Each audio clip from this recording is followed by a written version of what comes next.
2 table spoon எண்ணெய் ஊற்றிக்கோங்க. 2 table spoon நெய் ஊற்றிக்கோங்க. ஸ்க்ரீனில் தெரியுற எல்லா ஸ்பைஸும் ஆட் பண்ணிக்கோங்க. 2 வெங்காயத்தை பொடியாக நறுக்கி வச்சுருக்கேன், அதையும் சேர்த்துக்கிறேன். வெங்காயம் இந்த அளவுக்கு வதங்கினதுக்கப்புறமா 2 டேபிள் ஸ்பூன் இஞ்சி பூண்டை சேர்த்துக்கிறேன்.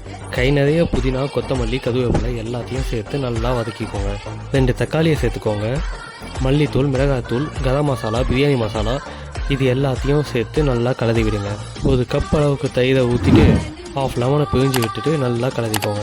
ஏற்கனவே மட்டனை 7 விசில் விட்டு எடுத்து வச்சுருக்கேன், அந்த மட்டனையும் இதில் சேர்த்துக்கிறேன். மட்டன் வேக வச்ச அந்த தண்ணியையும் இதில் ஊற்றிக்கிறேன். 15 நிமிஷம் ஊற வச்ச சீரக சம்பா அரிசியை இப்போ போட்டுக்கலாம். 10லேருந்து 15 நிமிஷம் லோ ஃப்ளேம்லேயே வேக வைங்க. தண்ணியெல்லாம் நல்லா வற்றினதுக்கப்புறமா தோசை தவா இருந்தால் அதை வச்சு அதுக்கு மேலே இந்த பாத்திரத்தை வைங்க. 5லேருந்து 10 நிமிஷம் லோ ஃப்ளேம்லேயே தம் போட்டிங்கன்னா கடைசியாக நெய் ஊட்டி எடுத்தால் சுவையான மட்டன் பிரியாணி ரெடி. சாப்பிட்டு பார்த்து எப்படி இருக்குன்னு மறக்காமல் சொல்லுங்கள். Tata bye.